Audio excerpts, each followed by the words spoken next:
So hey guys, welcome to another Warframe video, and today we're going to take a look at a Razorwing build for Titania. So this is a 3 Forma build, and what I did with that Forma is add 2 Vs and 1 dash.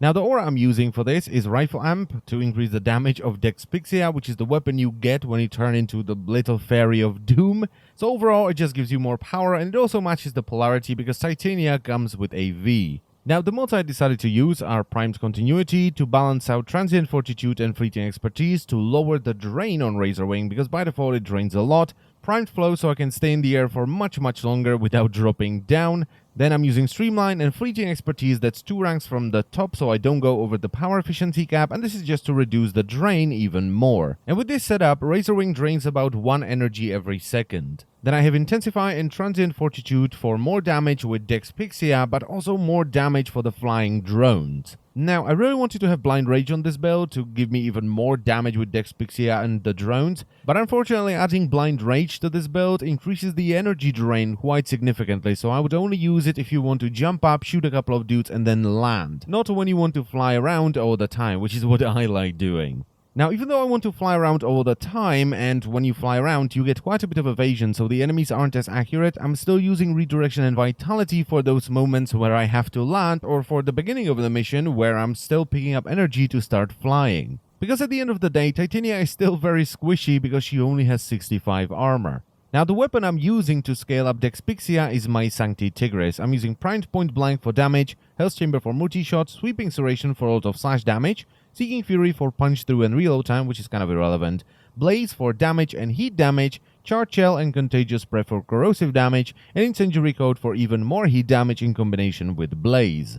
And I am not using any specific melee weapon, and it's mostly because I like to fly high up into the air and just shoot at dudes below me. I don't really use the melee attack very often. Now, I've tried a couple of different primary weapons with Dexpixia, and they seem to perform the best with Sancti Tigris for me. And I think that's mostly because my Sancti Tigris build is just damage on top of damage on top of more damage. I did try Braton Prime with a status build, which was pretty effective, and I also tried Soma Prime with a crit build, and I wasn't too happy with it. The crits were pretty nice, but they weren't very regular. It would sort of crit every now and then, which, kind of defeats the point of using a crit build on it. And other weapons that I've tried were like Ignis, Quanta Vandal, Heg, the Tonkor, basically everything I could think of, but without any build tweaking on my primary weapons, the weapon that seemed to do the most damage for me was the Sancti Tigris. So is this build any good?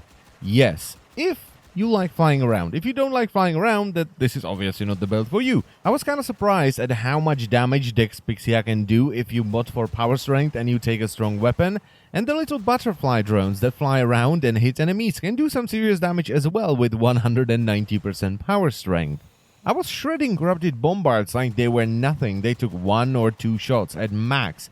And with the fire rate you get with Dexpixia, you fire shot after shot after shot, and each shot is doing a lot of damage. This is surprisingly powerful, and it's a lot of fun to do as well, and this is coming from someone who does not like Archwing one little bit. For me, Archwing doesn't feel like Warframe. It's completely disconnected from the entire game. You build up your Warframes, you build up your weapons, you learn the different rooms and tile sets and how to fight the enemies, but the second you jump into Archwing, boom, you can forget all about that. And on top of that, you have rank 0 Archwing, rank 0 weapon, you have no mods, and it's completely different. It's completely disconnected from the main game. With Titania, it's very different. You can still run around, you can shoot dudes in the face with a shotgun, but if you want to, you can jump into the air, turn into the small fairy of doom, and start shooting things with Dexpixia. And the reason I'm saying this is because I think a lot of people will be like me and just take a look at Titania and go, I don't like Archwing at all, so should I even get this Warframe? Yes, you should. It's completely different, and it's a lot of fun, as I've said already. And with this build, it's pretty bloody strong as well, so I would definitely recommend you try it out.